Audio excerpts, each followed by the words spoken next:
మనం గమనిస్తూనే ఉన్నాం. గత 2 దశాబ్దాల కాలంలో కాలంతో పాటే మానవ మనుగడ కూడా మారిపోతూనే ఉంది. మనిషి కాలంతో పాటు పరిగెత్తలేక అలసిపోయి నూతన విధానాల్లో ఎలా రీచ్ అవ్వాలా అని ఆలోచిస్తున్నాం. అలా ఆలోచించేటప్పుడే వచ్చింది ఈ సోషల్ మీడియా.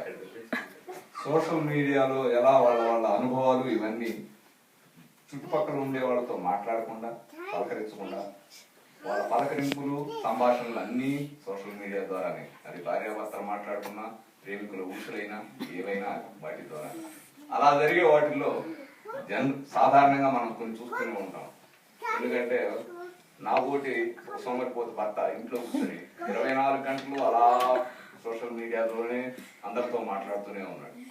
సగటు భార్య బాధపడి ఒక రోజు పొద్దున్నే లేచి, ఏమయ్యా రాత్రి అంతా సోషల్ మీడియాలోనే ఫోటోలు పెడుతున్నావు, వాట్సాప్ అన్ని అందరికి గుడ్ మార్నింగ్ చెప్తున్నావు, కనీసం పొద్దున్న నుంచి సాయంత్రం వరకు మీ కాఫీలు టిఫిన్లు అన్ని ఇచ్చే వాళ్ళకి ఏ రోజన్నా గుడ్ మార్నింగ్ చెప్పేవా అని.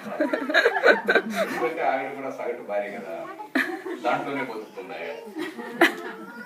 అటువంటి దాని మీద మన వాళ్ళు ఈ రోజు ఒక చిన్న ప్రదర్శన చేయబోతున్నారు. ఆ ప్రదర్శన మీరు అందరూ చూసి ఆనందిస్తారని నేను ఈ సభాముఖంగా చెప్తున్నాను. కానీ ఇక్కడ ఒక గమనిక, ఈ ప్రదర్శనలోని పాత్రలు, సన్నివేశాలు కేవలం కల్పితాలు మాత్రమే. ఎవరిని ఉద్దేశించినవి కావు, ఎవరిని